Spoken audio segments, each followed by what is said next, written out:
এখন আমি মাননীয় বিরোধী দলের নেতা জনাব মোহাম্মদ শফিকুর রহমানকে প্রস্তাবটি উত্থাপন এবং তার উপর বক্তব্য রাখার জন্য আহ্বান জানাচ্ছি। ধন্যবাদ। মাননীয় স্পিকার, আপনাকে ধন্যবাদ। বিসমিল্লাহির রহমানির রহিম। আমি মোহাম্মদ শফিকুর রহমান, 188 ঢাকা 15 সংসদ সদস্য, বিরোধী দলীয় নেতা, জাতীয় সংসদের কার্যপ্রণালী বিধির 147 বিধি অনুসারে নিম্নোক্ত প্রস্তাবটি মহান জাতীয় সংসদে বিবেচনা ও সিদ্ধান্তের জন্য উপস্থাপন করছি। যেহেতু কাতারের সাবেক আমির, আধুনিক কাতারের রূপকার এবং বাংলাদেশের অকৃত্রিম বন্ধু মরহুম শেখ হামাদ বিন খলিফা আল থানি 12 জুলাই 2026 তারিখে ইন্তেকাল করেছেন, যা মুসলিম উম্মাহ এবং বাংলাদেশের জনগণের জন্য গভীর শোকের বিষয়। যেহেতু কাতারের সাবেক আমির, আধুনিক কাতারের রূপকার এবং বাংলাদেশের অকৃত্রিম বন্ধু মরহুম শেখ হামাদ বিন খলিফা আল থানি 12 জুলাই, দুঃখিত, আমি প্রথম থেকে আবার পড়ছি। আমি মোহাম্মদ শফিকুর রহমান, 188 ঢাকা 15 সংসদ সদস্য ও বিরোধী দলীয় নেতা, জাতীয় সংসদের কার্যপ্রণালী বিধির 147 বিধি অনুসারে নিম্নোক্ত প্রস্তাবটি জাতীয় সংসদে বিবেচনা এবং সিদ্ধান্ত গ্রহণের জন্য উপস্থাপন করছি। যেহেতু কাতারের সাবেক আমির, আধুনিক কাতারের রূপকার এবং বাংলাদেশের অকৃত্রিম বন্ধু মরহুম শেখ হামাদ বিন খলিফা আল থানি 12 জুলাই 2026 তারিখে ইন্তেকাল করেছেন, যা মুসলিম উম্মাহ এবং বাংলাদেশের জনগণের জন্য গভীর সুখের বিষয়। তার দূরদর্শী ও প্রজ্ঞাপূর্ণ নেতৃত্বে কাতার একটি আধুনিক, সমৃদ্ধ ও বিশ্ব পরিসরে প্রভাবশালী রাষ্ট্রে পরিণত হয়েছে এবং তার শাসনামলে বাংলাদেশ কাতার দ্বিপাক্ষিক সম্পর্ক এক নতুন উচ্চতায় উন্নীত হয়েছে। বাংলাদেশের জ্বালানি নিরাপত্তা, দীর্ঘমেয়াদী এলএনজি সহযোগিতা, কর্মসংস্থানের সুযোগ সম্প্রসারণ এবং কাতারে কর্মরত লাখো বাংলাদেশি প্রবাসীর কল্যাণ ও তাদের প্রেরিত বৈদেশিক মুদ্রার মাধ্যমে দেশের অর্থনীতিতে গুরুত্বপূর্ণ অবদান সৃষ্টিতে তার ভূমিকা বিশেষভাবে স্মরণীয়। মহান এই ব্যক্তির স্মৃতির প্রতি যথাযথ রাষ্ট্রীয় সম্মান প্রদর্শন করে ইতিমধ্যেই এই মহান সংসদে সর্বসম্মত প্রস্তাব গৃহীত হয়েছে এবং একই সাথে একদিনের শোকও পালিত হচ্ছে। এর সাথে আমি অধিকতর সম্মান প্রদর্শন এবং আমাদের ভবিষ্যৎ সম্পর্ককে নতুন উচ্চতায় নিয়ে যাওয়ার স্বার্থে দীর্ঘদিনের বন্ধুত্বপূর্ণ সম্পর্কের স্বীকৃতিস্বরূপ ঢাকায় অবস্থিত কাতার দূতাবাস সড়কটি শেখ হামাদ বিন খলিফা আল থানি সড়ক নামে নামকরণের প্রস্তাব করছি। অতএব আমি প্রস্তাব করছি যে বাংলাদেশ জাতীয় সংসদের কার্যপ্রণালী বিধির 147 বিধি অনুসারে বিষয়টি জাতীয় সংসদে বিবেচনা করে আলোচনাক্রমে সর্বসম্মতিক্রমে গৃহীত হোক এবং প্রয়োজনীয় ব্যবস্থা গ্রহণের জন্য মাননীয় সংসদ নেতা ও প্রধানমন্ত্রীকে আমি বিনয়ী অনুরোধ জ্ঞাপন করছি। ধন্যবাদ মাননীয় স্পিকার। ধন্যবাদ মাননীয় বিরোধী দলের নেতা। আমি এখন মাননীয় সংসদ নেতা ও মাননীয় প্রধানমন্ত্রীকে বক্তব্য রাখার জন্য আহ্বান জানাচ্ছি। ধন্যবাদ। মাননীয় স্পিকার, আপনাকে ধন্যবাদ। মাননীয় বিরোধী দলীয় নেতা যে প্রস্তাবটি উপস্থাপন করেছেন মাত্র মরহুম শেখ হামাদ বিন খলিফা আল থানির জন্য, আপনারা মাননীয় স্পিকার, আপনার মাধ্যমে সকল সংসদ সদস্যকে আমি অবহিত করছি, যদিও সকলেই জানেন যে তার প্রতি সম্মান দেখিয়ে, কাতারের জনগণের প্রতি সম্মান দেখিয়ে, কারণ কাতার এমন একটি দেশ যারা আমাদের উন্নয়ন কর্মকাণ্ডে, দেশের অগ্রযাত্রায় আমাদেরকে বিভিন্নভাবে সহযোগিতা করেছে বা করছে এখনো। শুধু তাই নয়, লক্ষ লক্ষ বাংলাদেশিকে কর্মসংস্থানের ব্যবস্থা করে দিয়ে কাতার বাংলাদেশের উন্নয়ন, অর্থনৈতিক উন্নয়ন যাত্রাতেও অংশীদার তারা। শুধু তাই নয়, এর ভিতরে যখন মধ্যপ্রাচ্যে হরমুজ প্রণালী নিয়ে একটি পরিস্থিতি তৈরি হয়েছিল এবং কাতার নিজেও বিভিন্নভাবে আক্রান্ত হওয়ার পরেও আমাদের লক্ষ লক্ষ প্রবাসীকে তারা নিজেদের নাগরিকদের মতন তারা তাদের টেক কেয়ার করেছে, তাদের নিরাপত্তা তারা নিশ্চিত করেছে। মাননীয় স্পিকার, এই সকল বিষয় বিবেচনা করি মরহুম শেখ হামাদ বিন খলিফা আল থানির জন্য আজকে রাষ্ট্রীয় শোক ঘোষণা করা হয়েছে। একই সাথে আমাদের জাতীয় পতাকাকে হাফ মাস্ট করা হয়েছে আজকে। এরই ভিতরে যেটি প্রস্তাবনা সম্মানিত বিরোধী দলীয় নেতা উপস্থাপন করেছেন, আমি এরই ভিতরে গতকালকেই ঢাকা সিটি কর্পোরেশনে একটি উপযুক্ত সড়ক নির্ধারণ করে সেটিকে মরহুমের নামে নামকরণের জন্য আমি এলজিআরডি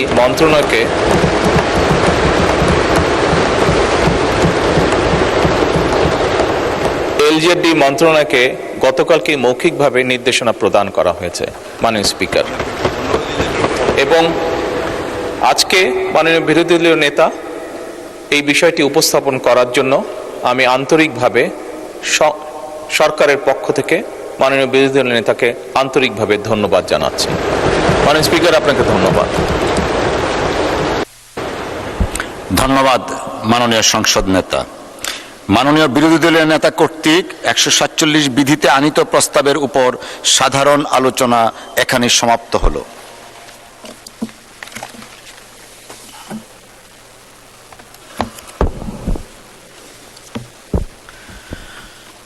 মাননীয় সদস্যবৃন্দ, চলতি অধিবেশন সমাপ্তি সম্পর্কে আমি মহামান্য রাষ্ট্রপতির আদেশ পেয়েছি। এই আদেশটি পাঠ করে শোনাবার আগে অধিবেশন সমাপ্তি সম্পর্কে বক্তব্য রাখার রেওয়াজ রয়েছে। আমি প্রথমে মাননীয় বিরোধী দলের নেতাকে সমাপনী বক্তব্য রাখার জন্য আহ্বান জানাচ্ছি। মাননীয় বিরোধী দলের নেতা, ধন্যবাদ।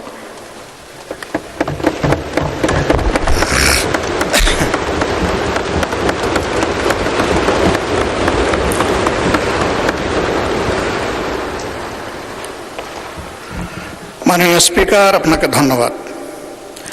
আলহামদুলিল্লাহ রব্বিল আলামিন ওয়াসসালাতু ওয়াসসালামু আলা রাসূলিহিল কারীম ওয়া আলা আলিহি ওয়া সাহবিহি ওয়া আহলি বাইতি আজমাইন।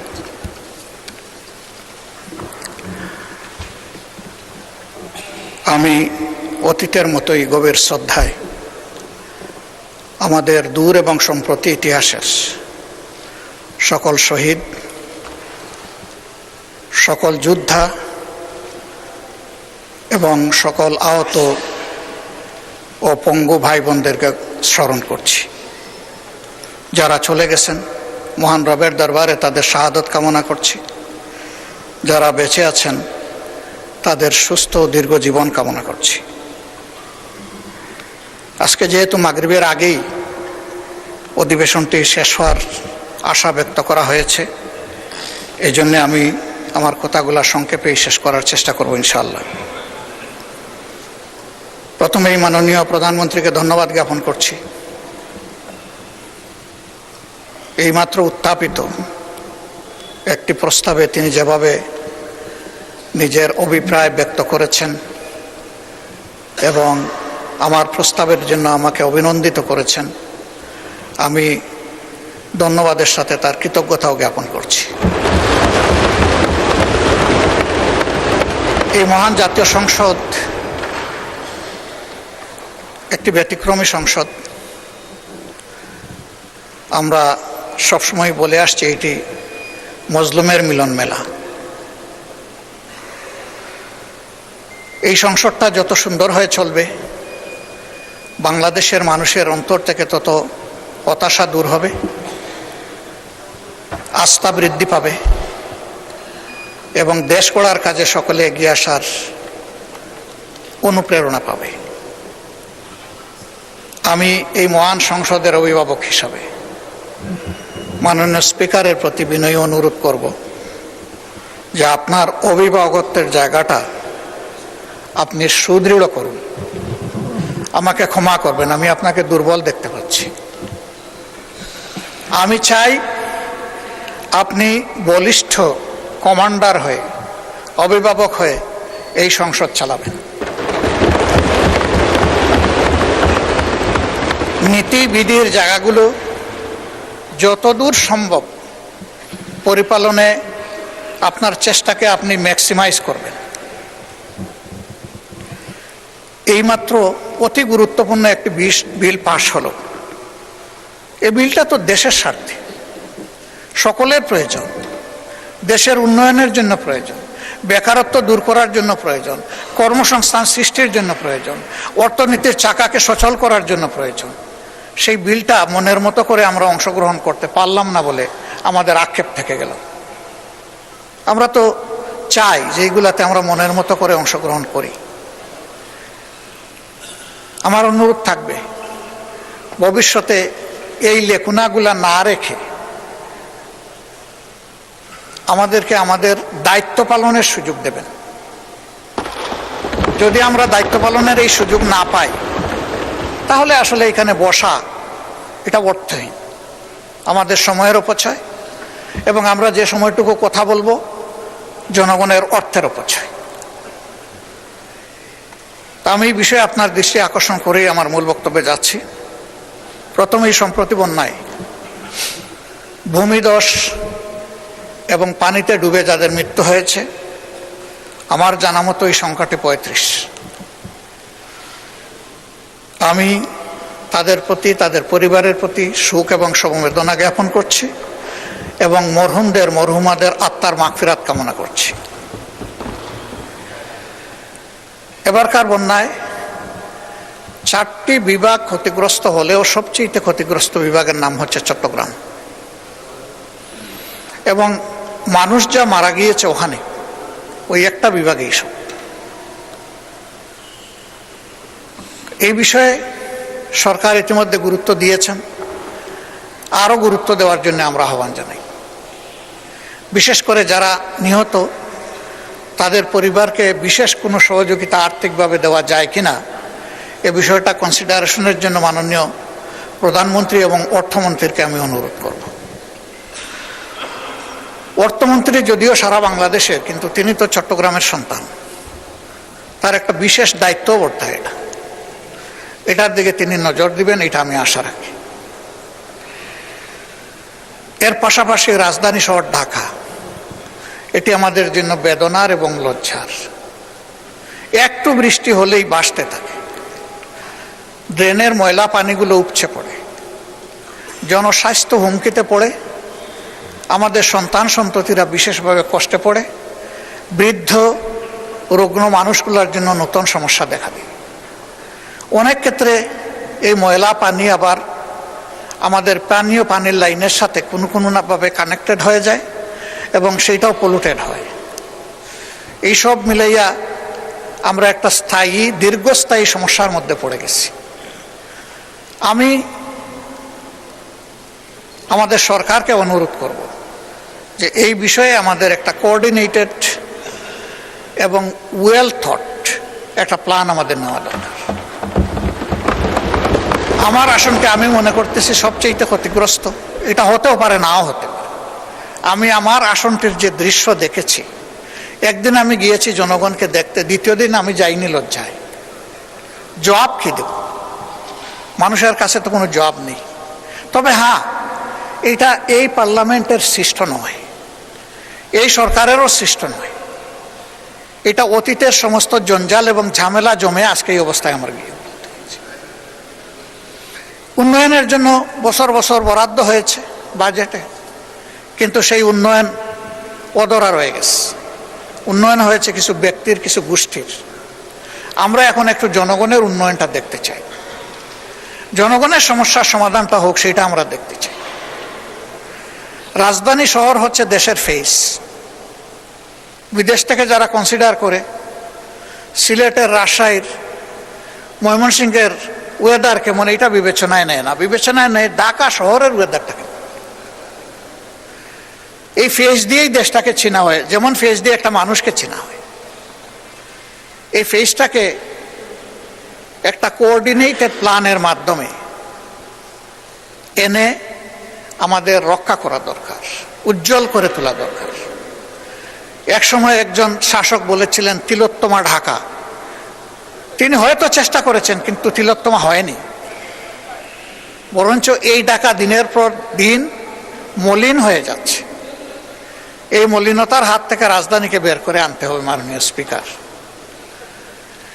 এর জন্য প্রয়োজন হয় বাজেটে বিশেষ বরাদ্দ রাখা উচিত।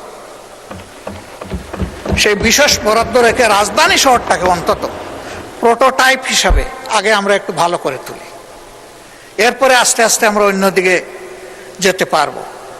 আমরা চাইলেই একদিনে সব পারবো না, কিন্তু বিদেশি মেহমান বলেন, আমাদের বন্ধু রাষ্ট্রের বিভিন্ন কর্ণধার বলেন, আসে তো ঢাকায়। এটা দেখা মাত্র তাদের একটা স্টাডি আমাদের সম্পর্কে হবে, তারা সেভাবেই আমাদের সাথে ডিল করবে। এখান থেকে শুরু হোক, ডিলটা এখান থেকে মারা হোক, সারা বাংলায় ঢেউ উঠবে ইনশাল্লাহ। এই জন্য আমি এই বিষয়ে এতটুকু রেখেই আগাচ্ছি। শিক্ষা জাতির মেরুদণ্ড, ধন্যবাদ জানাই। শিক্ষা এবং স্বাস্থ্যে এবার অধিকতর বাজেট বরাদ্দ করা হয়েছে, কিন্তু শিক্ষার মৌলিক প্রয়োজনের দিকে আমাদেরকে বেশি নজর দিতে হবে। দুইটা জায়গায়, প্রাইমারি আর টার্সিয়ারি।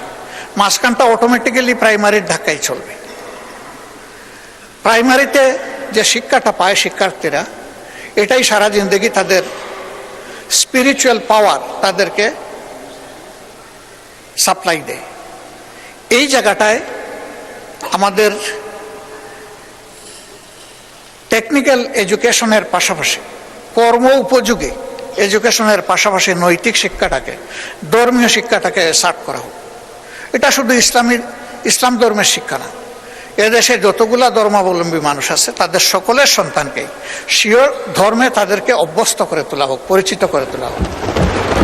ধর্ম মানুষকে শালীনতা শেখায়, ধর্ম মানুষকে দেশপ্রেম শেখায়, ধর্ম মানুষকে সৎ হতে শেখায়। এই শিক্ষাগুলোর জন্য এই লেভেলগুলোর প্রতি বিশেষ গুরুত্ব দিয়ে, যেহেতু 90% মানুষ এখানে মুসলমান এবং সব স্কুল কলেজের একই চিত্র হবে, আগে এই বিষয়টা দেখে পাশাপাশি অন্যদের বিষয়টাও দেখা হোক। এখানে ধর্মীয় শিক্ষক প্রাইমারি থেকেই ডেজিগনেটেড ওয়েতে স্পেশালি নিয়োগ দেওয়া হোক। স্বতন্ত্র ইবতেদায়ী মাদ্রাসা, এরাও শিক্ষায় কন্ট্রিবিউশন করে, কিন্তু তারা বড় অবহেলিত। তাদের বিষয়টাও বিবেচনায় নেওয়ার জন্য আরেকবার আমি এখানে অনুরোধ করছি। এর আগেও বলেছি, ফ্যাসিস্ট আমলে রাজনৈতিক আনুকূল্য দিতে গিয়ে অনেক যোগ্য প্রতিষ্ঠানকে এমপিভুক্ত করা হয়নি, আবার অনেক অযোগ্য প্রতিষ্ঠানকে এমপিভুক্ত করা হয়েছে। দেখা গেছে পরবর্তী পর্যায়ে ওই সমস্ত কিছু কিছু প্রতিষ্ঠান থেকে একজন ছাত্র পাবলিক এক্সামে পাশ করতে পারেনি, তারা আছে এমপিভুক্ত হয়ে। আবার কৃতিত্বের সাথে একটা প্রতিষ্ঠান ভালো করে যাচ্ছে, তাদেরকে ডিপ্রাইভ করা হয়েছে। এখন যেন রাজনৈতিক বিবেচনায় এই যন্ত্রণাটা আর না করা হয়, জাতির উপর থেকে যেন এটা তুলে নেওয়া হয়। যথাযথ যাচাই বাছাইয়ের মাধ্যমে যারা এটার উপযুক্ত তাদেরকে এটা দেওয়া হোক, যত দ্রুত সম্ভব এই পদক্ষেপটা নেওয়া হোক। মাননীয় স্পিকার,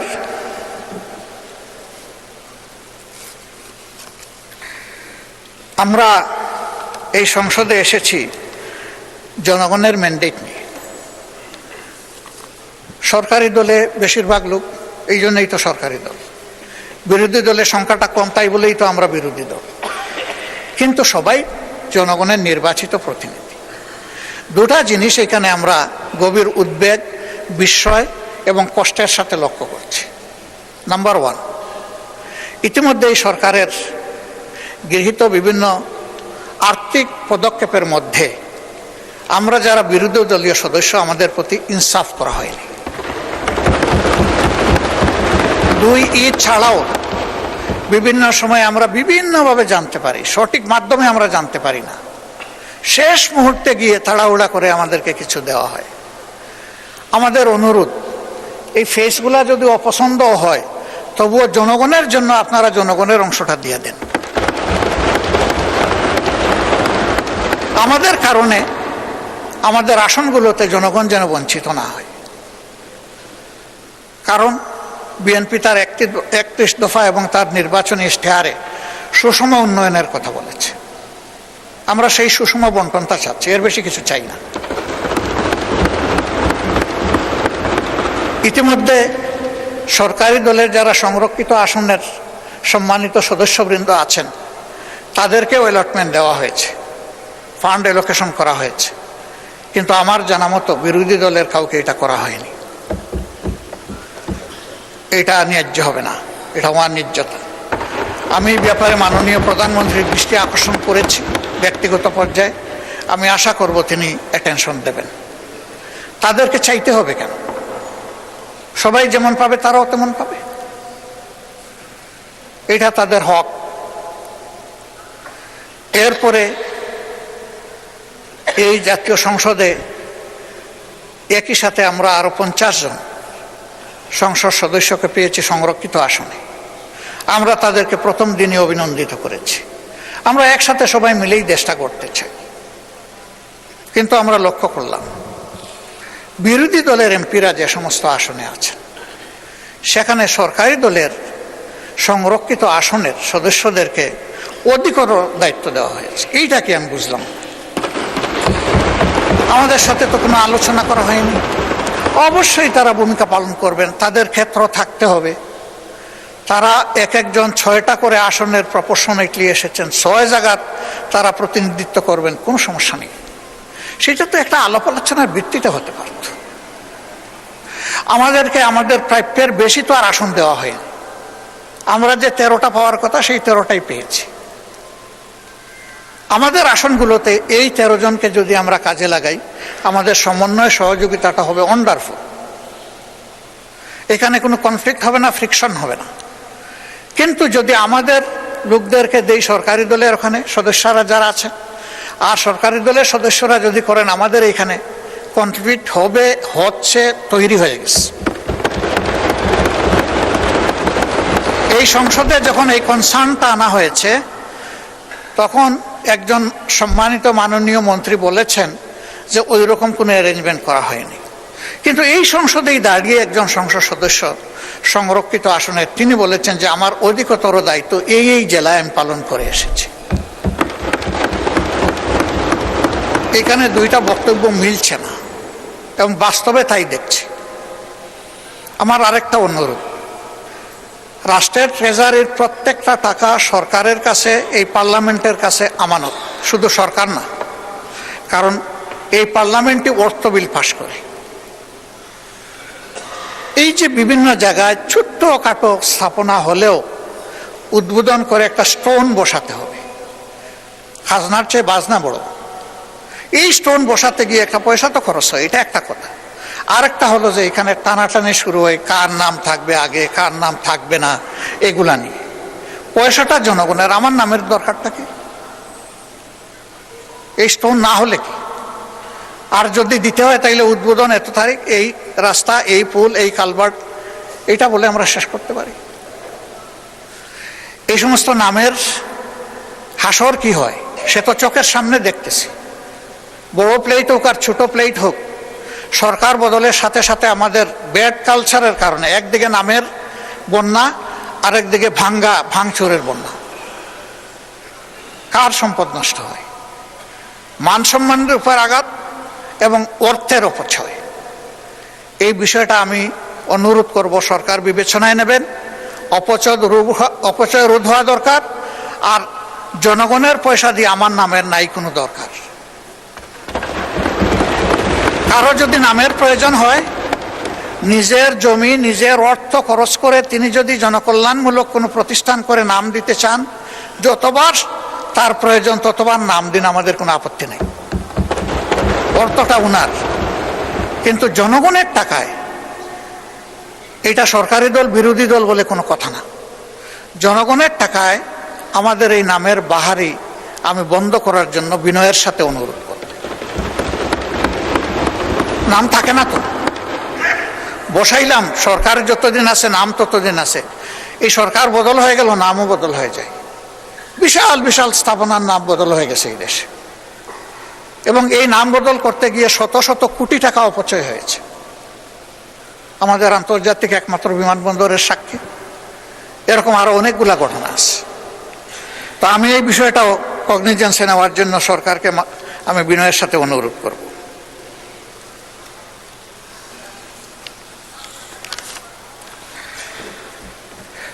মাননীয় স্পিকার,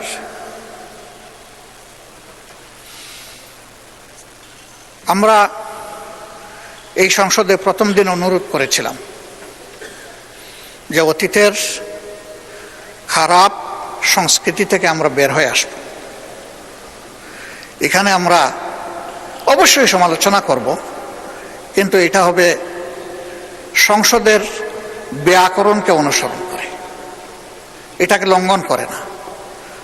আলহামদুলিল্লাহ, আমি প্লিজড, আমি পার্শিয়ালি কনভিন্সড, যথেষ্ট উন্নতি হয়েছে। কিন্তু কিছু কিছু ভাইরাস এখনো আমাদের মাঝে ক্রিয়াশীল আছে, এটাও দূর হয়ে যাক দোয়া করি। আমাদেরকে অনেক কিছু বলা হচ্ছে, বিভিন্ন দিক থেকে আমাদেরকে নেগেটিভলি ক্রিটিসাইজ করা হচ্ছে যে আপনারা এত ভদ্র কেন, এত পজিটিভ কেন, এত নমনীয় কেন, আপনারা গরম করতে পারেন না? গরম করার জন্য তো চুলা আছে, এটাকে গরম করে কি করব? কিছু পাক করতে হলে চুলায় বসাবো, এখানে কেন? এটা যুক্তিবুদ্ধির আইনের জায়গা, এটা বিধি অনুসরণের জায়গা, আমরা এটা করে এখানে চলি। তবে এটা একতরফা হবে না। এক ভদ্রলোককে জিজ্ঞেস করা হলো বিয়ে শাদী করবো না, বলে যে 50% কনফার্ম। বলে এটা কি বুঝলাম না, বলে যে পাত্রী আমার দারুণ চয়েস হয়েছে। তো প্রস্তাব দিয়েছে, কয় জি না।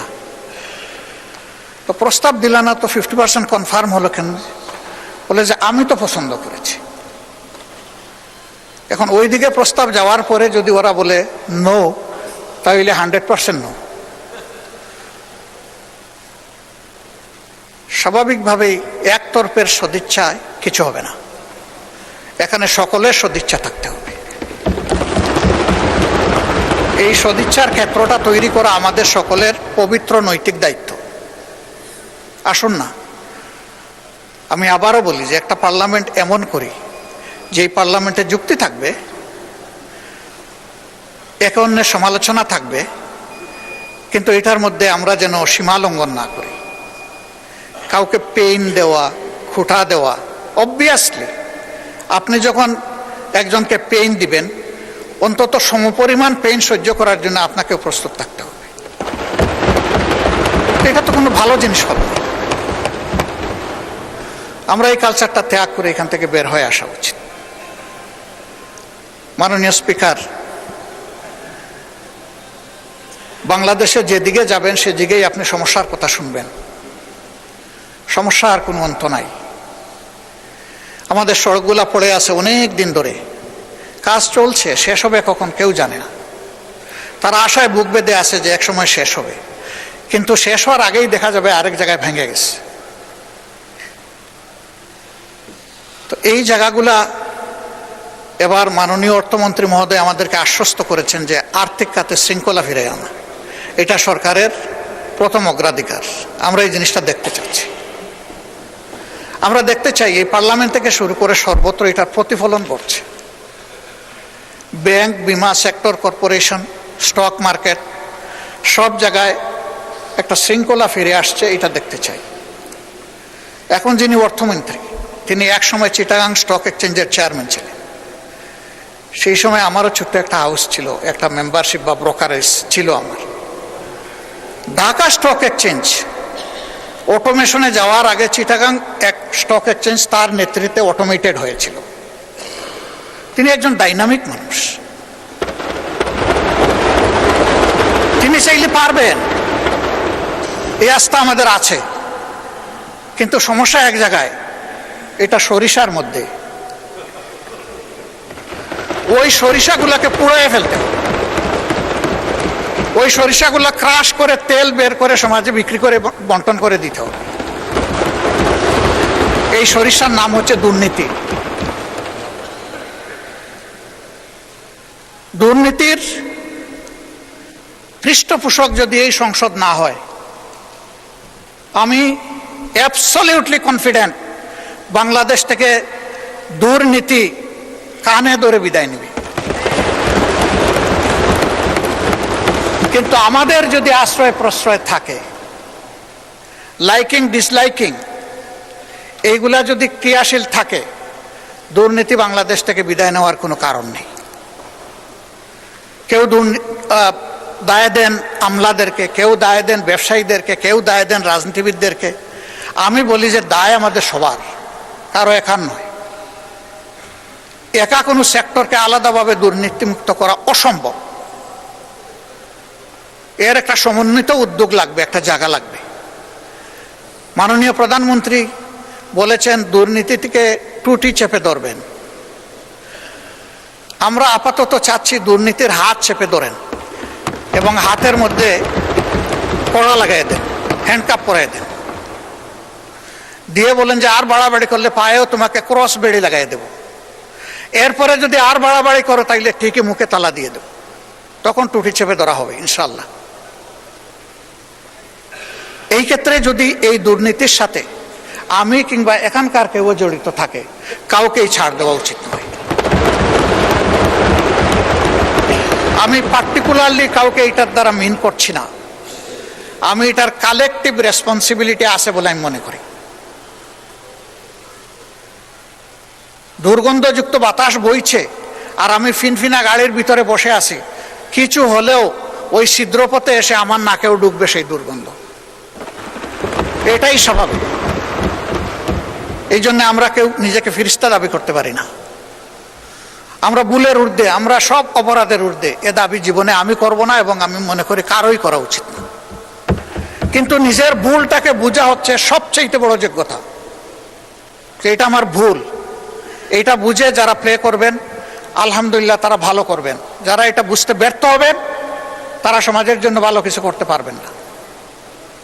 মাননীয় স্পিকার, কথা বলতে গেলে অনেক কথা আছে, এর কোনো শেষ নাই। জুলাই সংক্রান্ত যে কথাগুলো আমরা গতকাল বলেছি, আজকে একটাও আমি আর রিপিট করতে চাই না। এই সংসদ শুনেছে, আবার শোনার দরকার নাই। আমাদের প্রত্যাশা, আমরা সরকারি দল থেকেও বলছি জুলাই আমাদের, বিরোধী দল থেকেও বলছি জুলাই আমাদের, তাহলে এই জুলাইটা যেন সত্যিকারেই আমাদের হয় সেটা আমরা দেখতে চাই। ধন্যবাদ জানাই মাননীয় প্রধানমন্ত্রী, তার নেতৃত্বে ইতিমধ্যেই সিদ্ধান্ত নিয়েছেন জুলাই স্মৃতি জাদুঘর 5 আগস্ট খুলে দেবেন। এটি আপামর জনগণের একটা আকাঙ্ক্ষার জায়গা ছিল। আর জুলাই স্মৃতি ফাউন্ডেশনের ব্যাপারে আশ্বাস শুনেছি, এটার জন্য অগ্রিম ধন্যবাদ জানাই রাখলাম। আমি অনুরোধ করব জুলাইকে ইতিহাসের পাতায় তুলে ধরার জন্য, এবং এই কাজটা সরকারকে করতে হবে। মাননীয় মন্ত্রী আছেন, তিনি এটাতে গুরুত্ব দিবেন। জুলাই অধিদপ্তর যেটা করেছেন তার আওতায় শহীদদের প্রোফাইল, তার আওতায় আহত পঙ্গু যারা আছে তাদেরকে তুলে আনার এই বিষয়টা ইতিহাসের অংশ হিসাবে সংরক্ষণের তিনি কার্যকরী উদ্যোগ নেবেন, এটা আমি আশা করি। মাননীয় স্পিকার, যেহেতু ছুটির জন্য সবাই মুখিয়ে আছে আর সারা বাংলাদেশ এখন কম বেশি বন্যায় ক্ষতিগ্রস্ত, এই জন্য আমি আমার কথা আজকে আর বাড়ালাম না। কথা আরও অনেক বলা যাবে আল্লাহ তৌফিক দিলে। শুধু আমাদের গরিব সহকর্মীদের ব্যাপারে একটা কথা বলতে চাই। আমার এখন লজ্জা হচ্ছে এখানে বলতে হচ্ছে এটা। আমি 2 বার যেখানে বলার সেখানে বলেছি, তার আংশিক বাস্তবায়ন হয়েছে। এখনো কিছু কিছু আমাদের এই সচিবালয়ের অধীনে কিছু লোকের পাওনা এখনো রয়ে গেছে। এই গরিবদেরকে আটকাইয়া রাখিয়েন না, ওদেরটা দিয়ে দেন। এটা আমি বিশেষ করে সচিব মহোদয়ের দৃষ্টি আকর্ষণ করছি। এটা আপনার কাজ, আপনি এটা শেষ করেন। ওরা আর আমাদের কাছে এসে বলুক এটা আমরা শুনতে চাই না। এদের বিষয়টা যত তাড়াতাড়ি পারেন এটা সমাধান করেন। শেষ পর্যায়ে এসে আমি এই সংসদ, বিশেষ করে বাজেট অধিবেশন পরিচালনায় সংসদ সচিবালয়ের সম্মানিত আমাদের সহকর্মীবৃন্দ, তারা অক্লান্ত পরিশ্রম করেছে। এর সাথে সম্পৃক্ত যত উইং আছে, সিকিউরিটি ডিপার্টমেন্ট থেকে শুরু করে গণমাধ্যম থেকে শুরু করে, রেওয়াজ অনুযায়ী বাজেট সেশন যখন শেষ হয় তখন তাদেরকে 1 মাসের বেতনের সমপরিমাণ ইনসেন্টিভ দেওয়া হয়, যেই বেতনটা এখন তারা ভোগ করছে। সমস্ত কর্মকর্তা এবং কর্মচারীবৃন্দ যারাই আছেন তারা রেগুলার বেসিসে থাকুন অথবা অ্যাডহক বেসিসে থাকুন, যেভাবেই থাকুন, তাদের সকলের জন্য আমি প্রস্তাব করছি এটা যেন বরাদ্দ করা হয়, তাদেরকে দেওয়া হয়। আমি মাননীয় প্রধানমন্ত্রী এবং সংসদ নেতাকে আপনার মাধ্যমে অনুরোধ করব আমার এই প্রস্তাবটা তিনি সমর্থন করে গ্রহণ করে কার্যকরী ব্যবস্থা গ্রহণ করবেন। ধন্যবাদ মাননীয় স্পিকার। আসসালামু আলাইকুম ওয়া রাহমাতুল্লাহ।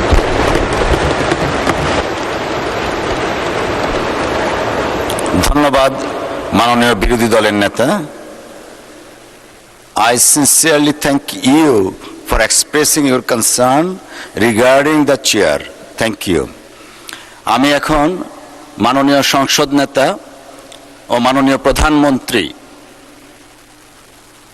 প্রধানমন্ত্রীকে সমাপনী বক্তব্য রাখার জন্য আহ্বান জানাচ্ছি। ধন্যবাদ।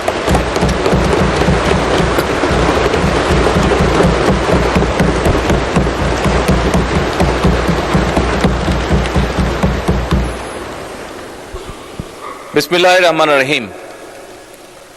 মাননীয় স্পিকার, আপনাকে আন্তরিক ধন্যবাদ। মাননীয় স্পিকার, উপস্থিত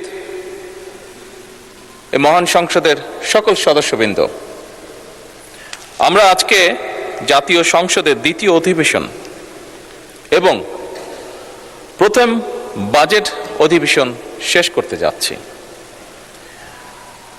অবশ্যই আমি মনে করি, একজন রাজনৈতিক কর্মী হিসাবে আমি মনে করি, একজন সংসদ সদস্য হিসাবে মাননীয় স্পিকার আমি মনে করি আজকে এই মুহূর্তে আমাদের এই মুহূর্তটি একটি ঐতিহাসিক মুহূর্ত। কারণ ফ্যাসিবাদ মুক্ত বাংলাদেশের মানুষের দ্বারা নির্বাচিত জাতীয় সংসদ বহু বছর পরে সেই সংসদে জনগণের সত্যিকার নির্বাচিত প্রতিনিধিরা আলোচনা করে একটি বাজেট পাশ করেছে।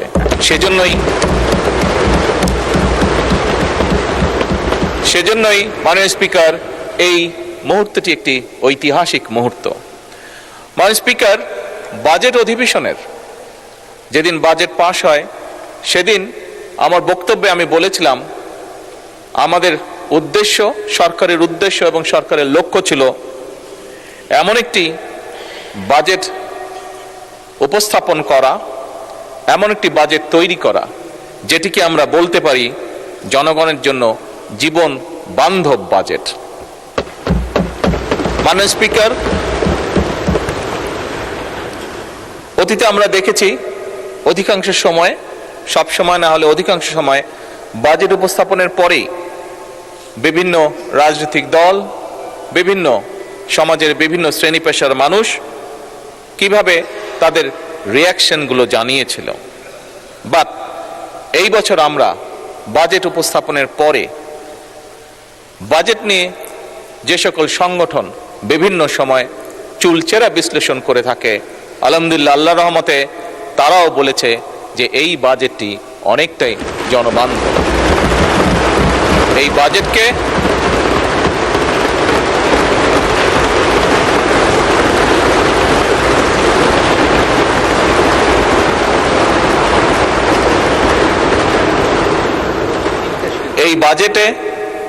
আমরা যা করতে চেয়েছি সেই সকল সংস্থা বা সংগঠনও মনে করে যে আমরা সেটি করতে সক্ষম হব। তবে মাননীয় স্পিকার, এই বাজেটের সুফল যদি জনগণের কাছে পৌঁছে দিতে হয়, এই বাজেটের সুফল যদি জনগণের দোরগোড়ায় পৌঁছে দিতে হয়, তাহলে অবশ্যই মাননীয় স্পিকার, আমি সরকারি প্রশাসন কিংবা বিভিন্ন বেসরকারি কর্তৃপক্ষ সবার সহযোগিতা কামনা করি।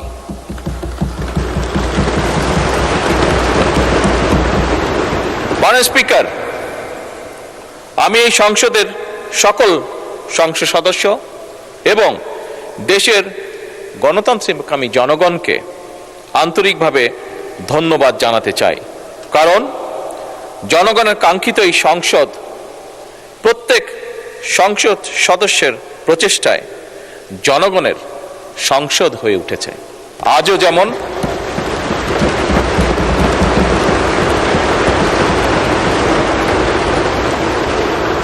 আজও যেমন মাননীয় স্পিকার একটি বিল উপস্থাপনকে কেন্দ্র করে আমাদের মধ্যে হয়তো দ্বিমত আছে, কিন্তু সংসদের উভয় পার্শ্ব প্রাণবন্ত আলোচনা করেছে এবং প্রাণবন্ত আলোচনা করার মাধ্যমে প্রত্যেক যারা যারা আলোচনায় অংশগ্রহণ করেছেন, এমনকি মাননীয় বিরোধী দলীয় নেতাও সেই আলোচনায় সংক্ষিপ্তভাবে অংশগ্রহণ করেছেন। এই আলোচনার মাধ্যমে যে যার চিন্তা উপস্থাপন করতে সক্ষম হয়েছেন। মাননীয় স্পিকার, এটাই হচ্ছে গণতন্ত্রের সৌন্দর্য, এটাই হচ্ছে সংসদীয় গণতন্ত্রের মাধুর্য। মাননীয় স্পিকার, আপনার মাধ্যমে আমি সকল সংসদ সদস্যকে এই অধিবেশনে অংশগ্রহণ করে আমরা গণতান্ত্রিকভাবে যে প্রত্যেকটি সিদ্ধান্ত গ্রহণ করতে পেরেছি তার জন্য আমার পক্ষ থেকে আমি সকলকে আন্তরিকভাবে ধন্যবাদ জানাই। মাননীয় স্পিকার, এবার আমি স্মরণ করতে চাই কিছু মানুষকে, কিছু সময় যে মানুষগুলো তাদের জীবনকে উৎসর্গ করেছিলেন এবং তাদের উৎসর্গকৃত জীবনের জন্যই, যে জীবনকে তারা উৎসর্গ করেছেন তার জন্যই আজ আমরা এখানে দাঁড়িয়ে কথা বলছি। মাননীয় স্পিকার, আমি স্মরণ করতে চাই 1971 সালে স্বাধীনতা অর্জনের যুদ্ধে যে সকল মুক্তিযোদ্ধা শহীদ হয়েছেন। আমি স্মরণ করতে চাই 1975 সালের 7ই নভেম্বর সিপাহী জনতার ঐতিহাসিক বিপ্লব। আমি স্মরণ করতে চাই 2013 সালের শাপলা চত্বরে গণহত্যার যে সকল ব্যক্তি শহীদ হয়েছেন। স্মরণ করতে চাই 1990 সালের স্বৈরাচারী বিরোধী আন্দোলনে যে সকল রাজনৈতিক কর্মী শহীদ হয়েছেন, যারা বিভিন্নভাবে ক্ষতিগ্রস্ত হয়েছেন। স্মরণ করতে চাই 2009 সালের বিডিআরে বিদ্রোহের নামে যে হত্যাযজ্ঞের কালো অধ্যায়, যে অফিসাররা শহীদ হয়েছেন। মাননীয় স্পিকার, 1.5 দশকের ফ্যাসিবাদী আন্দোলনের বিরুদ্ধে গণতন্ত্র পুনঃপ্রতিষ্ঠা করতে গিয়ে বিরোধী রাজনৈতিক দল এবং অসংখ্য অরাজনৈতিক ব্যক্তি যারা বিভিন্নভাবে শহীদ হয়েছেন, নির্যাতিত হয়েছেন, হত্যা গুমের শিকার হয়েছেন, সেই মানুষগুলোকে আমি স্মরণ করতে চাই। মাননীয় স্পিকার, 2024 সালে দেশ এবং জনগণের স্বাধীনতা রক্ষায় রক্তক্ষয়ী গণ অভ্যুত্থান, সেই অভ্যুত্থানে জনগণের সেই অভ্যুত্থানে যারা শহীদ হয়েছেন সেই শহীদদেরকে আমি শ্রদ্ধার সঙ্গে স্মরণ করতে চাই। মাননীয় স্পিকার, বাংলাদেশের স্বাধীনতার পর বিভিন্ন সময়ে ইতিহাসের বাঁকে বাঁকে এমন প্রতিটি আন্দোলন সংগ্রামে অসংখ্য অগণিত মানুষ, যাদের নাম আমরা জানি না, যাদের অনেককেই হয়তো আমরা চিনি না, এই মুহূর্তে, আজকের এই দিনে, এই ঐতিহাসিক মুহূর্তে সকল ব্যক্তির প্রতি আমি শ্রদ্ধা জানাতে চাই, তাদের রুহের মাগফিরাত কামনা করতে চাই। মাননীয় স্পিকার, এই সংসদে দাঁড়িয়ে আজ যখন আমরা আলোচনা করছি, সেই সময়টি হচ্ছে জুলাই মাস।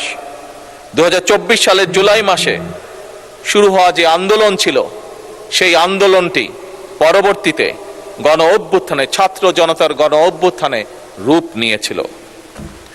মাননীয় স্পিকার, 2024 সালের বীর ছাত্র জনতার গণ অভ্যুত্থানে জুলাই শহীদদের আমি বিশেষভাবে স্মরণ করতে চাই আজকের এই সংসদ অধিবেশনে।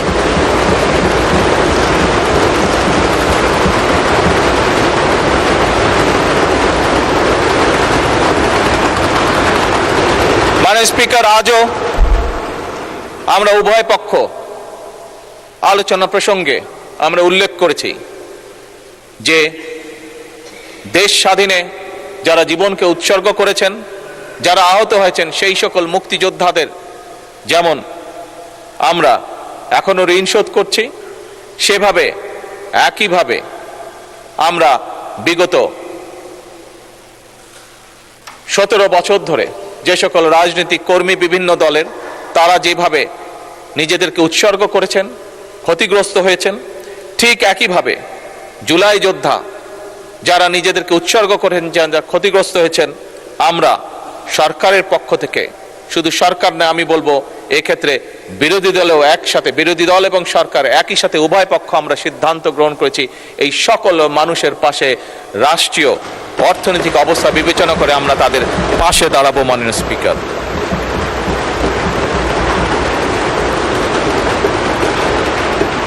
মাননীয় স্পিকার, এই দেশের একজন নাগরিক হিসাবে, একজন রাজনৈতিক কর্মী হিসাবে, একজন নির্বাচিত প্রতিনিধি হিসাবে, জনগণের একজন নির্বাচিত প্রতিনিধি হিসাবে আমি বিশ্বাস করি আমাদের শহীদগণ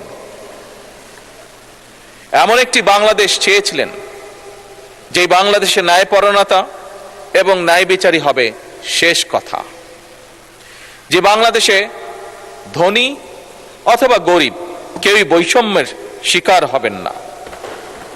এবং দৃঢ়ভাবে আমরা প্রত্যেকে বিশ্বাস করি সেই বাংলাদেশ, যে বাংলাদেশে চরমপন্থা কিংবা উগ্রবাদের কোন রকম ঠাঁই হবে না। মাননীয় স্পিকার,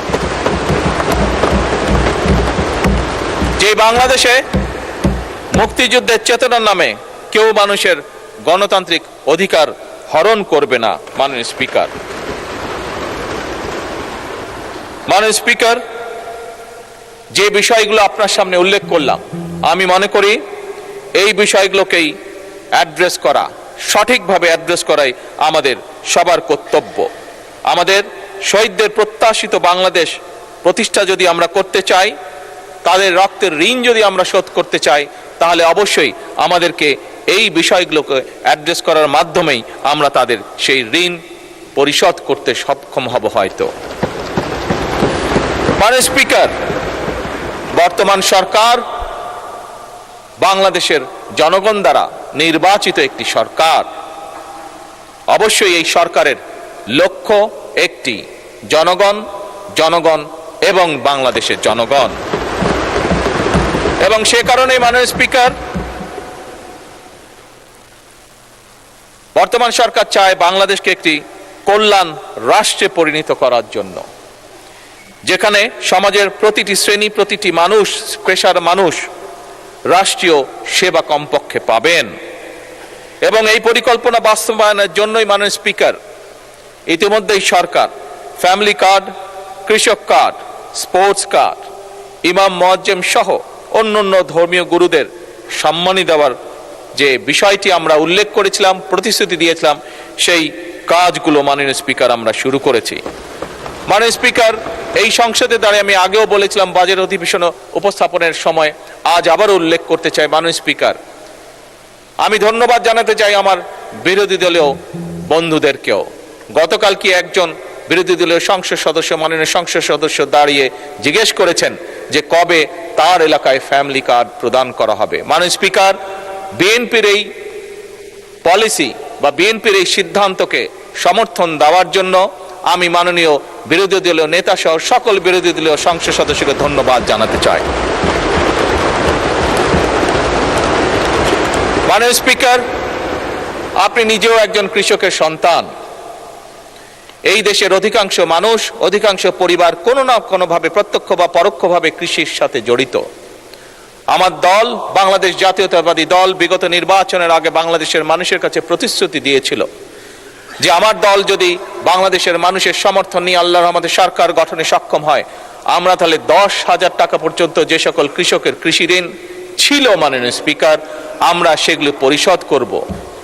মাননীয় স্পিকার, সেগুলো সরকার থেকে পরিশোধ করব, অর্থাৎ সেগুলো সুদ সহ ঋণ আমরা মওকুফ করে দেব। মাননীয় স্পিকার, আমরা সরকার গঠন করার সাথে সাথে প্রথম ক্যাবিনেট মিটিংয়ে আমরা সেই সিদ্ধান্ত নিয়েছি, যার ফলে সমগ্র বাংলাদেশে 13 লক্ষ কৃষক যাদের ঋণ 10,000 টাকা ছিল সুদ সহ সেই ঋণকে মওকুফ করে দেওয়া হয়েছে। মাননীয় স্পিকার, কারণ আগেই আমি বলেছি মাননীয় স্পিকার, আমাদের লক্ষ্য হচ্ছে একটি রাষ্ট্র গঠন, একটি দেশ গঠন, যেখানে আমাদের মূল লক্ষ্যই হবে জনগণ।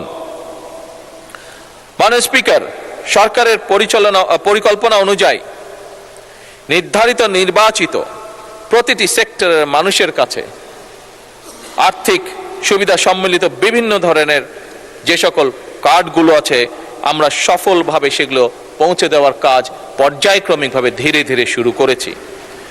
কিন্তু মাননীয় স্পিকার, এই সবগুলোকে এক সময় আমরা একটি কার্ডের মধ্যে নিয়ে আসতে চাই এবং সেজন্যই মাননীয় স্পিকার আমরা সিদ্ধান্ত গ্রহণ করেছি পর্যায়ক্রমিকভাবে আমরা সবগুলো, সেটি কৃষক কার্ড হোক, সেটি ফ্যামিলি কার্ড হোক, সেটি প্রবাসী কার্ড হোক, সেটি ইমাম মুয়াজ্জিম সাহেবদেরকে যে সম্মানী দেওয়া হচ্ছে সেটির কার্ড হোক, সবকিছু আমরা ইউনিভার্সাল কার্ড নামে একটি কার্ডের ভিতরেই আমরা সবকিছু নিয়ে আসব। মাননীয় স্পিকার, আগেও বলেছি আবারও বলছি, একজন নাগরিক হিসাবে, একজন রাজনীতিবিদ, রাজনৈতিক কর্মী হিসাবে, একজন জনগণের নির্বাচিত প্রতিনিধি হিসাবে আমি বিশ্বাস করি রাষ্ট্র যদি নাগরিকদের দায় মেটাতে ব্যর্থ হয় তাহলে জনগণ এবং রাষ্ট্র উভয়ই দুর্বল হয়ে পড়বে। মাননীয় স্পিকার, আমি মনে করি এই সকল সুবিধা নাগরিকদের প্রতি রাষ্ট্রের করুণা নয়, বরং এই সকল যেগুলো আমরা দিতে চাইছি, যেগুলো আমরা কাজগুলো করতে চাইছি, এগুলো হচ্ছে রাষ্ট্রের দায় জনগণের প্রতি। মাননীয় স্পিকার, ভবিষ্যতে যদি আমরা স্বৈরাচারকে রুখতে চাই, স্বৈরাচার তাবেদারকে রুখতে চাই, তাহলে অবশ্যই রাষ্ট্র এবং জনগণকে রাজনৈতিক এবং অর্থনৈতিকভাবে শক্তিশালী করতে হবে। মাননীয় স্পিকার, বর্তমান সরকার শুধু যে বিভিন্ন শ্রেণী পেশার মানুষকে সহযোগিতা করার জন্য বিভিন্ন রকম কার্ড যে প্রদান করবে তা নয়, আর্থিক সহায়তা হয়তো আমরা অবশ্যই তৈরি করব জনগণকে অর্থনৈতিকভাবে শক্তিশালী করে তোলার জন্য, বিশেষ করে যারা ডিপ্রাইভ অংশ, জনগণের যে অংশটি ডিপ্রাইভ। কিন্তু মাননীয় স্পিকার, একই সাথে আমাদের আরেকটি অন্যতম মূল লক্ষ্য হচ্ছে এই দেশে, বাংলাদেশে কর্মক্ষম যে জনশক্তি রয়েছে সেই কর্মক্ষম জনশক্তির জন্য কর্মসংস্থানের সৃষ্টি করা, কর্মসংস্থানের জন্য সুনির্দিষ্ট পরিকল্পনা গ্রহণ করা। মাননীয় স্পিকার, সেজন্যই বিভিন্ন সেক্টরে আমরা ভাগ করে করে পরিকল্পনা গ্রহণ করেছি, যার ফলে আমরা প্রত্যাশা করি, আমরা আশা করি ইনশাআল্লাহ আমরা লক্ষ্য নয় কোটি মানুষের কর্মসংস্থান সৃষ্টিতে আমরা সক্ষম হব পর্যায়ক্রমিকভাবে। মাননীয় স্পিকার, জনশক্তি রফতানি ছাড়াও দেশের ভিতরে বিভিন্ন তথ্য প্রযুক্তি খাতে আমরা 10 লক্ষ কর্মসংস্থান সৃষ্টির পরিকল্পনা গ্রহণ করেছি।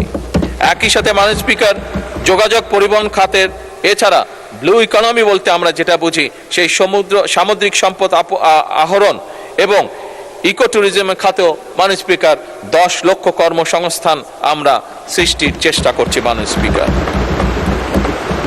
স্পিকার, এর বাইরেও বিদেশের কর্মসংস্থান ইজি করার জন্য, সহজ করার জন্য আমরা বিভিন্ন ভাষা এবং দক্ষতা প্রশিক্ষণও আমরা চালু করেছি। মাননীয় স্পিকার, চাহিদা ভিত্তিক এবং যুব উপযোগী শিক্ষা, উচ্চশিক্ষা প্রতিষ্ঠান প্রশিক্ষণ এবং ক্যারিয়ার সেন্টার স্থাপনও আমাদের এই পরিকল্পনা মাননীয় স্পিকার এগিয়ে চলছে। মাননীয় স্পিকার, বাজেট অধিবেশনে মাননীয় অর্থমন্ত্রী উপস্থাপন করেছেন যে কোন প্রেক্ষাপটে কি পরিস্থিতিতে আমরা বাংলাদেশের দায়িত্বভার গ্রহণ করেছি।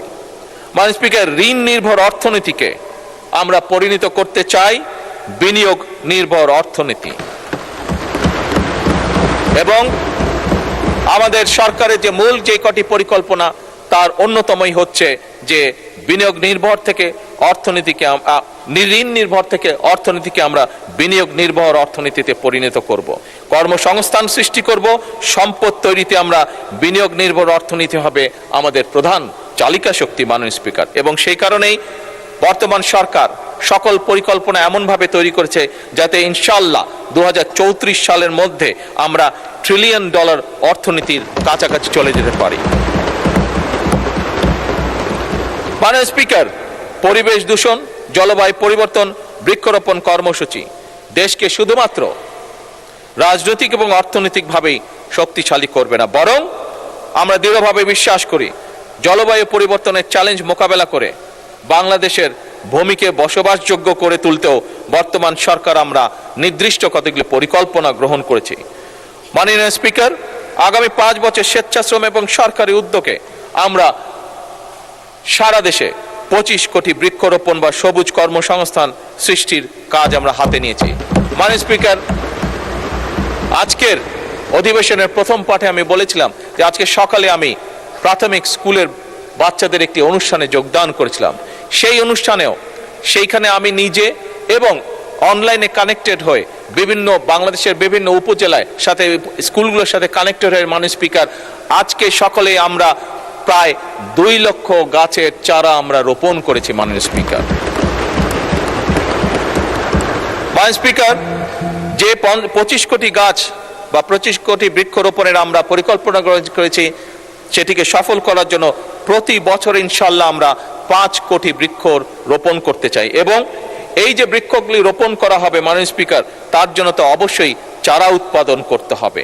এবং এই চারা উৎপাদন করার জন্য মাননীয় স্পিকার আমরা পরিকল্পনা গ্রহণ করেছি যে 10,000 নতুন নার্সারি উদ্যোক্তা গড়ে তোলা হবে। যেই 10,000 নার্সারি মাননীয় স্পিকার গড়ে তোলা হবে, সেই 10,000 নার্সারিতে আমরা আশা করছি যে ইনশাল্লাহ 2.5 লক্ষ মানুষের কর্মসংস্থানের ব্যবস্থা হবে এই 10,000 নার্সারিতে।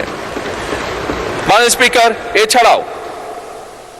এছাড়াও ভূমি ব্যবস্থাপনা, বন্দর ব্যবস্থাপনা, গ্রামীণ ও নগর অবকাঠামো উন্নয়ন, প্রযুক্তি নির্ভর শিক্ষার অগ্রাধিকার, বহুভাষা শিক্ষা, দেশের আভ্যন্তরীণ নিরাপত্তা এবং সার্বভৌমত্ব রক্ষায় সময় উপযোগী প্রতিরক্ষা কৌশল নির্ধারণ এবং এই সকল প্রত্যেকটি বিষয় কাজ এগিয়ে চলছে পর্যায়ক্রমিকভাবে। মাননীয়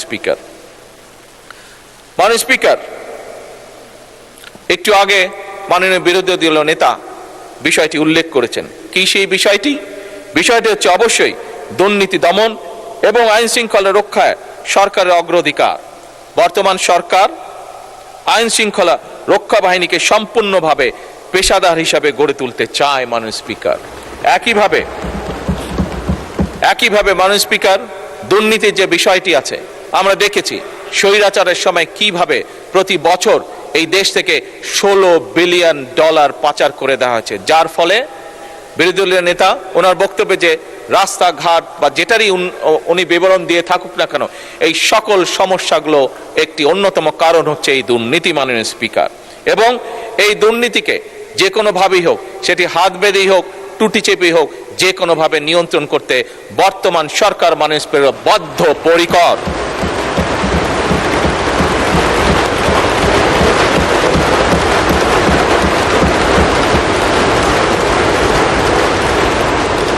মাননীয় স্পিকার,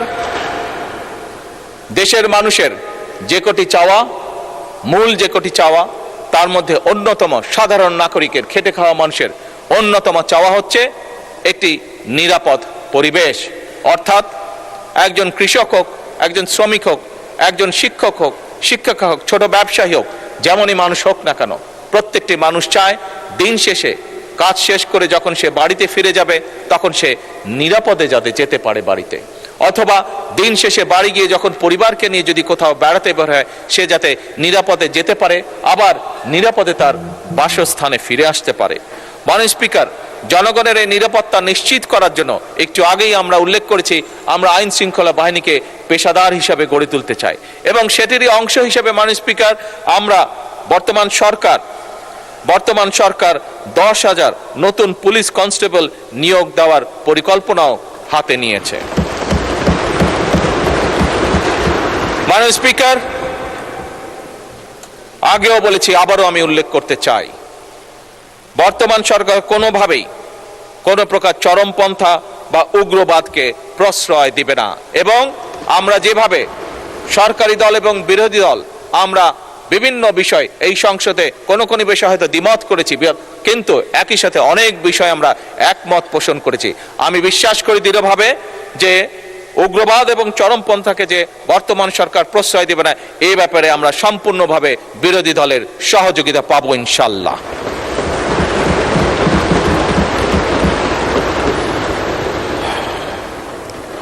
মাননীয় স্পিকার, আজ থেকে প্রায় 3 বছর আগে জনগণের আকাঙ্ক্ষার বাংলাদেশ গঠনের জন্য বাংলাদেশ জাতীয়তাবাদী দল জনগণের সঙ্গে বিভিন্ন জেলা, উপজেলা পর্যায়ে, গ্রাম পর্যায়ে জনগণের সঙ্গে সংলাপের মাধ্যমে 31 দফা আমরা জাতির সামনে, দেশের সামনে উপস্থাপন করেছিলাম। মাননীয় স্পিকার, একটি রাজনৈতিক দলের সদস্য হিসাবে আমি দৃঢ়ভাবে বিশ্বাস করি বিগত নির্বাচনে এই 31 দফার ভিত্তিতে আমরা আমাদের ম্যানিফেস্টো জনগণের সামনে উপস্থাপন করেছিলাম। সেই ম্যানিফেস্টোর প্রতি জনগণ তাদের রায় দিয়েছে। মাননীয় স্পিকার,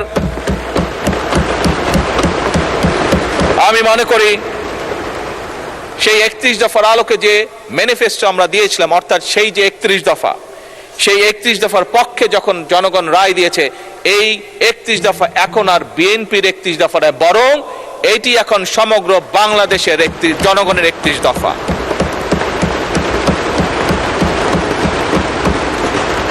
এবং এই 31 দফা এখন যেরকম 31 দফা এখন যেমন সমগ্র বাংলাদেশের জনগণের 31 দফা, মাননীয় স্পিকার, ঠিক একইভাবে এই পবিত্র জাতীয় সংসদের দক্ষিণ প্লাজায় আমরা নির্বাচনের আগে প্রায় সবগুলো রাজনৈতিক দল, আজ আমার দল, একই সাথে বিরোধী রাজনৈতিক দল, আমরা এই জুলাই সনদ স্বাক্ষর করেছিলাম।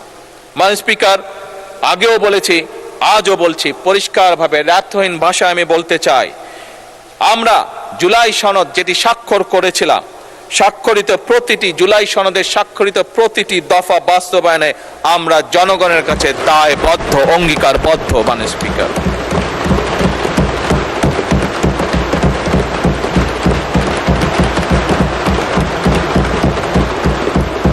মাননীয় স্পিকার,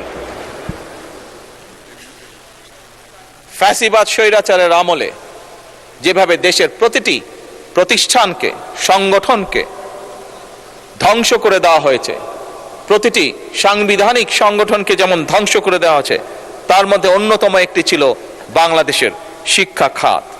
আপনি দেখেছেন মাননীয় স্পিকার, আপনার পরিষ্কার মনে আছে কিভাবে সেই সময় নকলকে উৎসাহিত করা হয়েছিল, কিভাবে সেই সময় অটো প্রমোশন দিয়ে আমাদের ছাত্রছাত্রীদের ভবিষ্যৎকে ধ্বংস করে দেওয়া হয়েছিল। মাননীয় স্পিকার,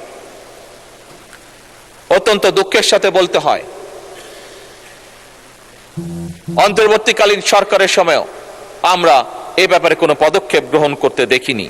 মাননীয় স্পিকার, আমাদের শিক্ষা খাতের অনেকগুলো সমস্যা রয়েছে যা ফ্যাসিবাদ স্বৈরাচারের সময় শুরু হয়েছিল এবং পরিকল্পিতভাবেই তা করা হয়েছিল বলে একজন রাজনৈতিক কর্মী হিসাবে আমি দৃঢ়ভাবে বিশ্বাস করি। মাননীয় স্পিকার, এই সমস্যাগুলোকে অ্যাড্রেস করার জন্য যেমন প্রাথমিক সহ সকল পর্যায়ে শিক্ষকদের প্রশিক্ষণ, সঠিকভাবে ভালো প্রশিক্ষণ দেওয়ার জন্য, একইভাবে বিভিন্ন বিতর্কিত বিষয়গুলো সিলেবাসগুলোকে ধীরে ধীরে সরিয়ে আনা, একইভাবে শিক্ষার বিভিন্ন উপকরণ নিশ্চিত করা, এই সকল বিষয়গুলোকে আমরা প্রাধান্য দিতে চাই মাননীয় স্পিকার। এবং এই কারণেই আপনি দেখেছেন মাননীয় স্পিকার, এবার বাজেটে বর্তমান সরকার শিক্ষা খাতে সবচেয়ে বেশি বরাদ্দ রেখেছে। এবং মাননীয় স্পিকার, আমরা দেখেছি পৃথিবীতে যে কটি দেশ উন্নতি করেছে প্রত্যেকেই তারা শিক্ষা খাতে সকল সময় বরাদ্দ বেশি রেখেছে। মাননীয় স্পিকার, ইজিপ্ট, সেখানে একটি বিশ্ববিদ্যালয়ে লেখা আছে, যদি কোনো জাতিকে ধ্বংস করতে হয় তাহলে তার শিক্ষা ব্যবস্থাকে ধ্বংস করে দাও। মাননীয় স্পিকার, আমার কেন জানি মনে হয় এই বাক্যটিকে স্বৈরাচার, ফ্যাসিবাদ স্বৈরাচার মনে প্রাণে গ্রহণ করেছিল কাউকে খুশি করার জন্য। মাননীয় স্পিকার, কোন একটি বিশেষ গোষ্ঠী, কোন একটি বিশেষ দেশকে খুশি করার জন্য তারা এই নীতিটি গ্রহণ করেছিল। মাননীয় স্পিকার, বর্তমান সরকার সম্পূর্ণভাবে এটির বিরোধী এবং দেশের ভবিষ্যৎ প্রজন্মকে সঠিকভাবে শিক্ষা দেওয়ার জন্য, দেশের ভবিষ্যৎ প্রজন্মকে ভালো শিক্ষার নিশ্চয়তা দেওয়ার জন্য, দেশের ভবিষ্যৎ প্রজন্মকে যারা গড়ে তুলবেন সেই সকল শিক্ষকদেরকে সুন্দরভাবে সঠিক ভালো ট্রেনিং দেওয়ার জন্য সকল উদ্যোগ বর্তমান সরকার গ্রহণ করেছে। মাননীয় স্পিকার, এই কার্যক্রম যাতে আমরা সঠিকভাবে চালিয়ে যেতে পারি সেজন্য মাননীয় স্পিকার আমরা যে পরিকল্পনা গ্রহণ করছি, আগামী 5 বছরে ইনশাল্লাহ বাজেটের শতকরা 5% আমরা শিক্ষা খাতে পর্যায়ক্রমিকভাবে বরাদ্দ করব, জিডিপির 5%। মাননীয় স্পিকার, মাননীয় স্পিকার, আমরা যতই বলি না কেন, ছোটবেলায় একটি লেখা পড়েছিলাম বইয়ের মধ্যে, স্বাস্থ্যই হচ্ছে সকল সুখের মূল। যদি স্বাস্থ্য কারো নষ্ট হয়ে যায় তাকে যা কিছুই দেওয়া হোক না কেন, কোনো কিছু ভালো খাবার দেওয়া হোক, ভালো পোশাক দেওয়া হোক, ভালো জায়গায় ঘুরতে নিয়ে যাওয়া হোক, কোনো কিছুই সে উপভোগ করতে পারবে না মাননীয় স্পিকার। আমরা অতীতের শিক্ষা ব্যবস্থার যে করুণ চিত্র সংক্ষেপে আপনার সামনে তুলে ধরেছিলাম মাননীয় স্পিকার, একইভাবে স্বৈরাচার ফ্যাসিবাদ স্বৈরাচারের সময় স্বাস্থ্য খাতকেও সম্পূর্ণভাবে ধ্বংস করে দেওয়া হয়েছিল। মাননীয় স্পিকার, বলতে দ্বিধা নেই, আমার স্ত্রী যেহেতু একজন চিকিৎসক, আমার আশেপাশে যে কোনোভাবেই হোক, সে কারণেই হোক, বহু চিকিৎসক আমার আশেপাশে আছেন, আমার পরিবারের মধ্যেই হোক, পরিবারের আশেপাশে হোক। সবার থেকে যে ধারণাটা আমি পেয়েছি মাননীয় স্পিকার, বলতে দ্বিধা নেই যে স্বৈরাচার ফ্যাসিবাদী স্বৈরাচার সরকার বাংলাদেশের চিকিৎসা ব্যবস্থাকে অন্য কারো হাতে মনে হয় তুলে দিয়েছিল। একটি বিশেষ দেশকে সুবিধার জন্য ধ্বংস করে দেওয়া হয়েছিল আমাদের চিকিৎসা ব্যবস্থা। মাননীয় স্পিকার, মাননীয় বিরোধী দলীয় নেতা বাজেট উপস্থাপনের দিন ওনার বক্তব্যে উনি বলেছেন যে সম্পূর্ণ চিকিৎসা ব্যবস্থা অসুস্থ। আমি ওনার সাথে, উনি বলেছিলেন 100% অসুস্থ, আমি বলেছিলাম 100% না 101% অসুস্থ মাননীয় স্পিকার। আজও একইভাবে সেই কথার পুনরাবৃত্তি করতে চাই মাননীয় স্পিকার। সেজন্যই আমরা সিদ্ধান্ত গ্রহণ করেছি, পর্যায়ক্রমিকভাবে আমরা এই চিকিৎসা ব্যবস্থাকে ধীরে ধীরে গড়ে তুলতে চাই, জনগণের উপযোগী করে তুলতে চাই। সেজন্য মাননীয় স্পিকার, এই চিকিৎসা খাতকে গড়ে তোলার পাশাপাশি জনগণ যাতে সুবিধা পায়, সেজন্যই মাননীয় স্পিকার আমরা এই বছর বাজেটের 1.2% বরাদ্দ রেখেছি চিকিৎসা খাতের জন্য, এবং পর্যায়ক্রমিকভাবে আগামী 5 বছর এটিকে আমরা 5% উন্নীত করতে চাই মাননীয় স্পিকার জিডিপির। মাননীয় স্পিকার, বর্তমান যুগে, বর্তমান বিশ্বে, ইউরোপে তারা একটি নীতি গ্রহণ করেছে, prevention is better then cure, অর্থাৎ একজন মানুষ অসুস্থ হবার আগেই যদি তাকে আমরা সচেতন করার মাধ্যমে অসুস্থ হওয়া থেকে দূরে রাখতে পারি, তাহলে সেই মানুষটি যেমন উপকৃত হবে, সেই মানুষটি যেমন সুস্থ থাকবে, একইভাবে মাননীয় স্পিকার রাষ্ট্র বা জনগণের অর্থ কম খরচ হবে। এবং একইভাবে মাননীয় স্পিকার, তার ফলে যেটি হবে, যে মানুষটি শেষ পর্যন্ত অসুস্থ হবে, সে যখন হাসপাতালে যাবে, সে কিছুটা হলেও বেটার চিকিৎসা, বেটার সুবিধা পাবে। এবং সে কারণে মাননীয় স্পিকার, জনগণকে আরো সচেতন করার জন্য, স্বাস্থ্যর বিষয়ে আরো সচেতন করার জন্য আমরা নির্বাচনের আগে বলেছিলাম আমরা সারা বাংলাদেশে 1 লক্ষ হেলথ কেয়ারার অ্যাপয়েন্ট করতে চাই। মাননীয় স্পিকার, আপনি জানলে খুশি হবেন, এবং আপনার মাধ্যমে এই সংসদে আমি জানাতে চাই যে আমরা এই 1 লক্ষ হেলথ কেয়ার অ্যাপয়েন্ট করার কাজ শুরু করেছি মাননীয় স্পিকার, অতি শীঘ্র এটি ঘোষণা করা হবে।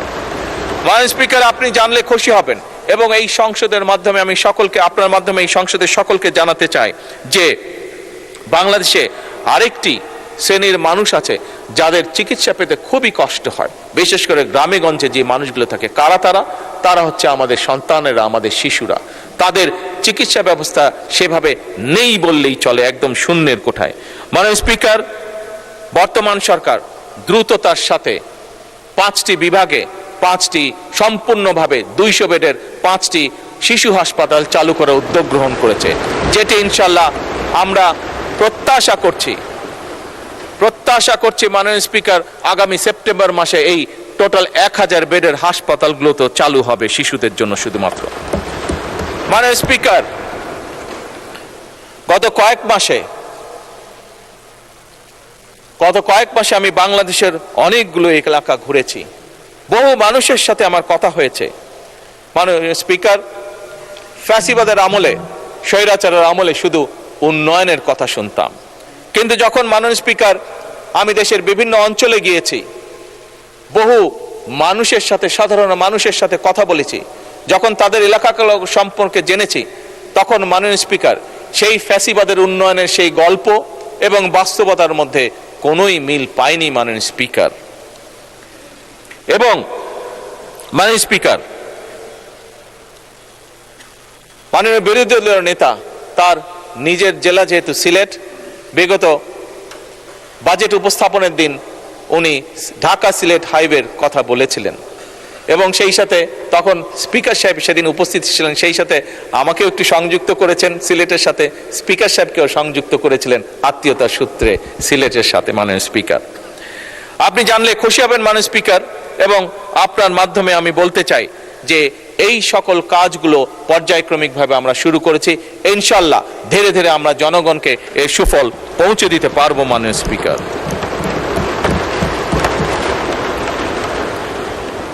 মাননীয় স্পিকার, আমি আরেকটি খাতের কথা উল্লেখ না করলেই নয়।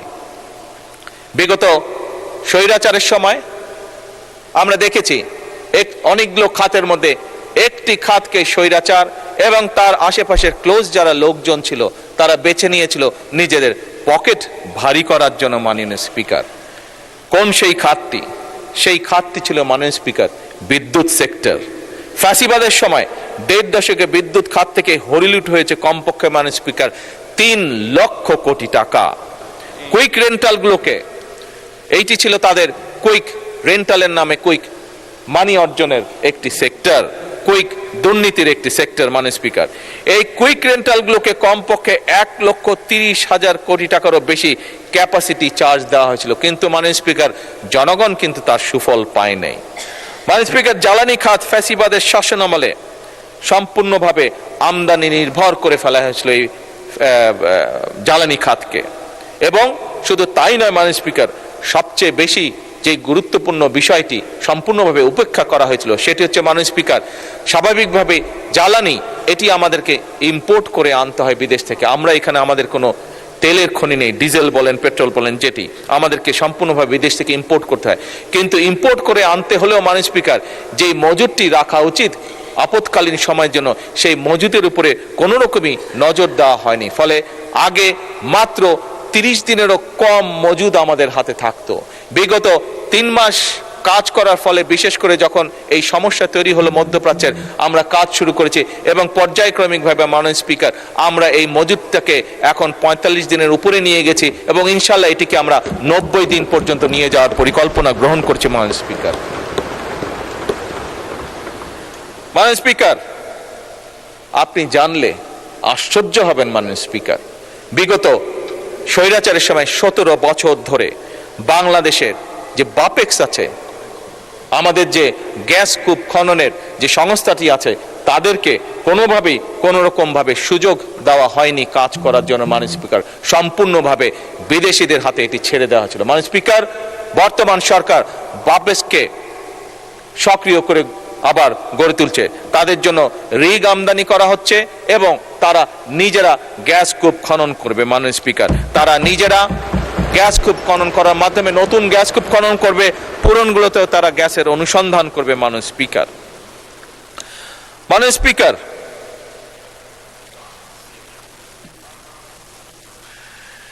মাননীয় স্পিকার, বাংলাদেশ জাতীয়তাবাদী দল বিএনপি একাধিকবার রাষ্ট্র পরিচালনার দায়িত্ব পালন করেছে। সে অভিজ্ঞতা এবং পরিকল্পনা নিয়ে আমরা কাজ করছি মাননীয় স্পিকার। এবারও রাষ্ট্র পরিচালনায় আমাদের সুনির্দিষ্ট কতগুলো পরিকল্পনা রয়েছে, যা সংক্ষেপে আপনার সামনে আমি তুলে ধরেছি মাননীয় স্পিকার। মাননীয় স্পিকার, যদিও আমাদের অর্থনীতি দুর্বল, সমগ্র বিশ্ব একটি যুদ্ধ পরিস্থিতির ভিতর দিয়ে যাচ্ছে এবং এই সংসদ, এই সরকারের কাছে জনগণের প্রত্যাশা অপরিসীম। মাননীয় স্পিকার, এমন পরিস্থিতিতেও আমরা ঘুরে দাঁড়াতে শুরু করেছি মাননীয় স্পিকার, অর্থনৈতিকভাবে ধীরে ধীরে ঘুরে দাঁড়াতে শুরু করেছি মাননীয় স্পিকার। মাননীয় স্পিকার, আমরা জনগণকে সাথে নিয়ে পরিকল্পনাগুলোকে ইনশাল্লাহ বাস্তবায়ন করব, কারণ মাননীয় স্পিকার বাংলাদেশের জনগণ পরিশ্রমী, আমাদের তরুণরা উদ্যমী, আমাদের কৃষকরা পরিশ্রমী এবং উৎপাদনশীল মাননীয় স্পিকার, এবং আমাদের উদ্যোক্তারা সম্ভাবনাময়। মাননীয় স্পিকার, আমি বিশ্বাস করি সরকার যদি ব্যবসা বাণিজ্যের সামনে সকল বাধা সরিয়ে দিতে সক্ষম হয়, আমরা দুর্নীতিকে যদি নিয়ন্ত্রণ করতে পারি এবং ন্যায়ভিত্তিক সুযোগ সৃষ্টি করতে পারি মাননীয় স্পিকার, এবং অবশ্যই রাষ্ট্রীয় প্রতিষ্ঠানগুলোকে যদি জবাবদিহিতার আওতায় আনতে পারি মাননীয় স্পিকার, তাহলেই আমরা শহীদদের সেই প্রত্যাশিত বাংলাদেশ গড়ে তুলতে সক্ষম হব।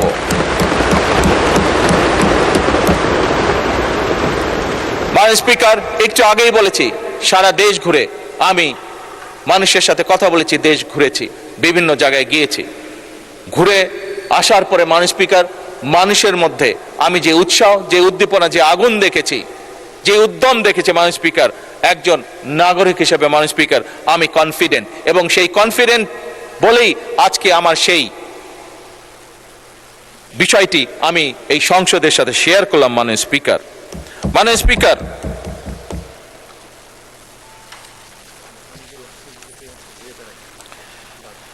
মাননীয় স্পিকার, আমি আপনার মাধ্যমে এই সংসদের সকল সদস্যদের মাধ্যমে, কারণ আমরা সকলে জনগণের প্রতিনিধি, জনগণের প্রতিনিধিত্ব আমরা করছি, আমি কয়েকটি বিষয়, হয়তোবা এটি ঠিক সংসদীয় বিষয় না, তারপরে আমি মনে করি রাজনীতির বিষয় না, কিন্তু আমি মনে করি বিষয়গুলি আমাদের বর্তমান এবং ভবিষ্যতের সাথে জড়িত, এবং সে কারণে মাননীয় স্পিকার এই বিষয়গুলি আমি এই মহান সংসদের সামনে, এই 350 জনপ্রতিনিধির সামনে মাননীয় স্পিকার আমি আপনার মাধ্যমে উপস্থাপন করতে চাই। মাননীয় স্পিকার, দুর্নীতি, দুঃশাসন, স্বৈরাচার, ফ্যাসিবাদের কবলে পড়ে শুধু রাজনীতি, অর্থনীতি নয়, বরং আমাদের ধর্মীয়, খুব সম্ভবত মাননীয় বিরোধী দলীয় নেতা ওনার বক্তব্যে বিষয়টি উপস্থাপন করেছেন, ওনার সাথে একসাথে আমিও উপস্থাপন করতে চাই। আমাদের ধর্মীয়, সামাজিক, সংস্কৃতি এবং পারিবারিক মূল্যবোধের মনে হয় অবক্ষয় ঘটেছে কিছু। মাননীয় স্পিকার, আমাদের এই মূল্যবোধকে ফিরিয়ে আনতে হবে, যে কোনো ভাবেই হোক না কেন।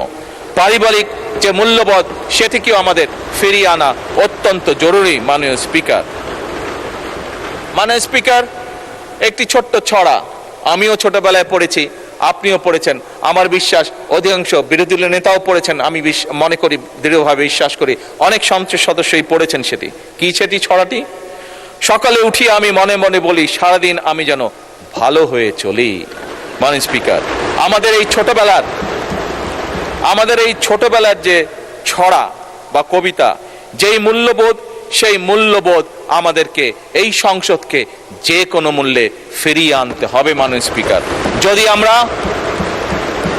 যদি আমরা এই দেশকে গঠন করতে চাই, তাহলে অবশ্যই এই সকল মূল্যবোধ আমাদেরকে ফিরিয়ে আনতে হবে। এক্ষেত্রে মাননীয় স্পিকার, আমি প্রতিটি পরিবার যার যার দায়িত্ব পালন করবে বলে দৃঢ়ভাবে বিশ্বাস করি, এবং এই দায়িত্বটা যাতে প্রত্যেকটি পরিবার পালন করতে পারে, যাতে করে, মাননীয় আপনার মাধ্যমে মাননীয় সকল সংসদ সদস্যকে আমি অনুরোধ করব, এই ব্যাপারে যদি আপনারা যার যার এলাকায় মানবিক দায়িত্ব গ্রহণ করেন, তাহলে আমরা আমাদের কাঙ্ক্ষিত বাংলাদেশকে ফিরিয়ে আনতে পারবো।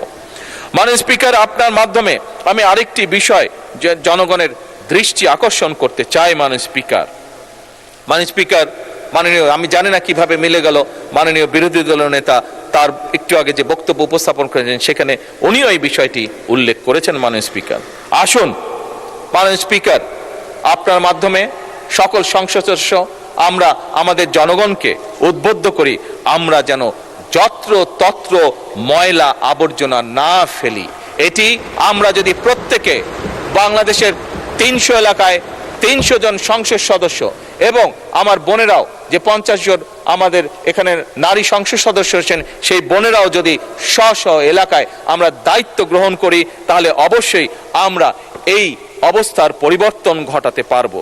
মাননীয় speaker, plastic bag, polythene bag কিংবা বোতল, যেখানে যেতেই থাকুক না কেন, সেটি যাতে আমরা মানুষকে সেই সচেতনতা দিতে পারি, সেটি যাতে যেখানে সেখানে ফেলা না হয়।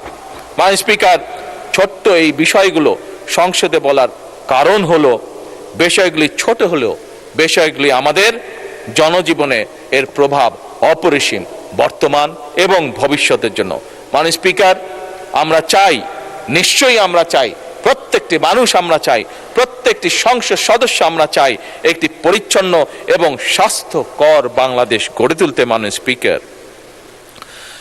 স্পিকার, আমি একটু পরেই মাগরিবের আজান হয়ে যাবে, আমি আমার বক্তব্যকে সংক্ষেপ করে নিয়ে আসতে চাই। মাননীয় স্পিকার, আমি এই বাজেট অধিবেশন চলাকালীন সময় যারা নিয়ম শৃঙ্খলা রক্ষার দায়িত্ব পালন করেছেন, সার্জেন্ট অ্যাট আর্মস, সংসদের সকল পর্যায়ের কর্মকর্তা কর্মচারী সকলকে আমি আন্তরিকভাবে ধন্যবাদ জানাতে চাই। মাননীয় স্পিকার, এবার আমি আরেকটি বিষয়ের উপরে দৃষ্টি আনতে চাই, এটিও আমি বিরোধী দলীয় সম্মানিত নেতার সাথে একমত হয়ে বলতে চাই। সেটি হলো, এই সংসদে এবং প্রধানমন্ত্রী কার্যালয়ের কয়েকজন ব্যক্তি যারা কাজ করেছেন, বাজেট অধিবেশন চলাকালীন সময়ে বিভিন্ন দায়িত্ব পালন করেছেন, তাদেরকে এই সময়ের মধ্যে যে প্রাপ্য ভাতা সংসদের রীতি অনুযায়ী সেটি দেওয়ার আহ্বান আমি জানাতে চাই মাননীয় বিরোধী দলীয় নেতার সাথে।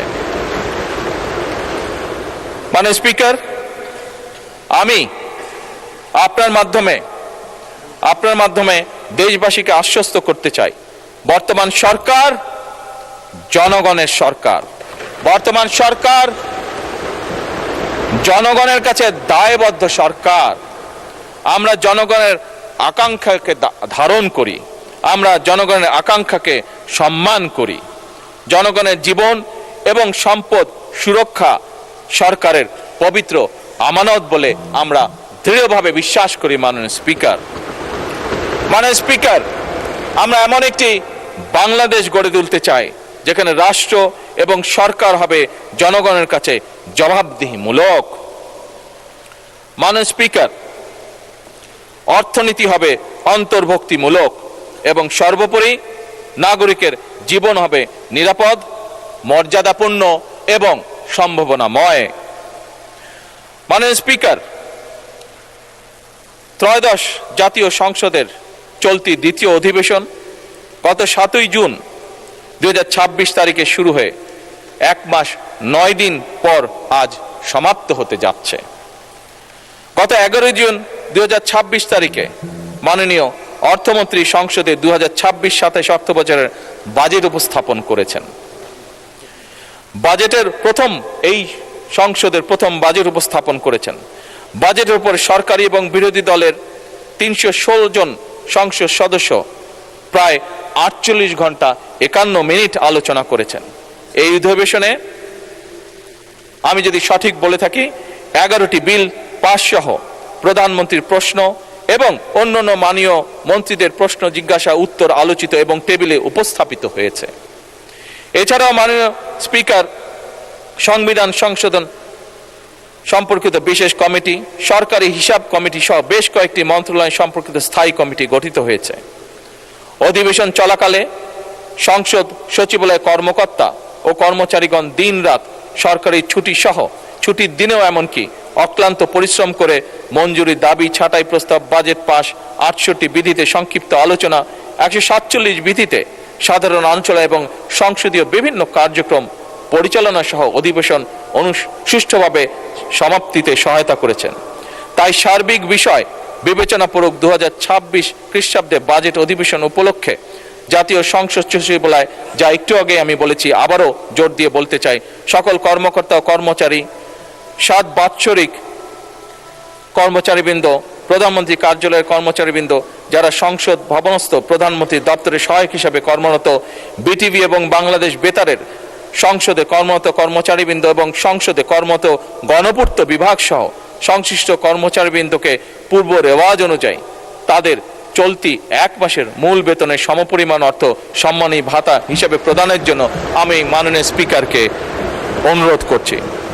মাননীয় স্পিকার, সংসদ পরিচালনার জন্য আমি মাননীয় স্পিকারকে আন্তরিক ধন্যবাদ জানাচ্ছি। আমি ধন্যবাদ জানাচ্ছি মাননীয় ডেপুটি স্পিকারকে, মাননীয় চিফ হুইপ সহ হুইপবৃন্দ, মন্ত্রিসভার মাননীয় সদস্যবৃন্দ এবং সকল মাননীয় সংসদ সদস্যকেও আন্তরিক ধন্যবাদ। আমি মাননীয় বিরোধী দলীয় নেতা, বিরোধী দলীয় উপনেতা এবং বিরোধী দলীয় চিফ হুইপ সহ বিরোধী দলের সকল সংসদ সদস্যকেও জানাই আন্তরিক ধন্যবাদ। আমি ধন্যবাদ জানাচ্ছি সভাপতি মণ্ডলীর মাননীয় সদস্যবৃন্দকে, আন্তরিক ধন্যবাদ জানাই সংসদ সচিবালয়ে সচিব সহ কর্মকর্তা ও কর্মচারীবৃন্দকে, সরকারের বিভিন্ন মন্ত্রণালয়, বিভাগ এবং দপ্তরের কর্মকর্তা ও কর্মচারীবৃন্দকে। আরও ধন্যবাদ জানাই চিকিৎসক, পুলিশ, ফায়ার সার্ভিস, গণপূর্ত, বিদ্যুৎ ও টেলিফোন বিভাগ সহ নিরাপত্তা বাহিনী সহ সকল সেবাকারী প্রতিষ্ঠানের ব্যক্তিবর্গকে। অবশ্যই সাংবাদিক ভাইরা এর থেকে বাদ যাবেন না, ধন্যবাদ তাদেরও প্রাপ্য। মাননীয় স্পিকার, শেষ করার আগে একটি কথা বলতে চাই। অবশ্যই এটি সংসদ, এবং সংসদের রীতি অনুযায়ী সারা বিশ্বে যেটি প্র্যাকটিস সেই অনুযায়ী অবশ্যই আমাদের মধ্যে মতভিন্নতা থাকবে, তবে অবশ্যই শত্রুতা নয়। মাননীয় স্পিকার, প্রতিহিংসা প্রতিশোধের পরিবর্তে থাকবে ন্যায়পরায়ণতা, যা মাননীয় বিরোধী দলের নেতা জোর দিয়েছেন, আমিও একই সাথে তার উপরে জোর দিতে চাইছি। মাননীয় স্পিকার, এই বাংলাদেশ আর যাতে কখনো কোনোভাবেই ফ্যাসিবাদ স্বৈরাচার মাথা চাড়া দিয়ে উঠতে না পারে, আর যাতে আমাদের এই প্রিয় মাতৃভূমি তাবেদারি রাষ্ট্রে পরিণত হতে না পারে, মাননীয় স্পিকার, এই প্রশ্নে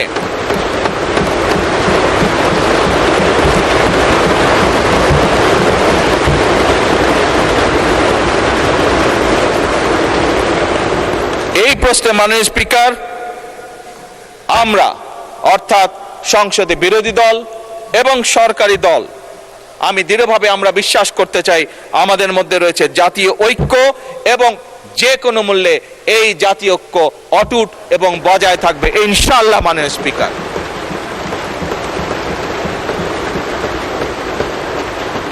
মাননীয় স্পিকার, আপনাকে আন্তরিক ধন্যবাদ আমাকে আমার বক্তব্য উপস্থাপন করতে দেওয়ার জন্য। আল্লাহ হাফেজ। বাংলাদেশ জিন্দাবাদ। ধন্যবাদ মাননীয় প্রধানমন্ত্রী আপনাকেও।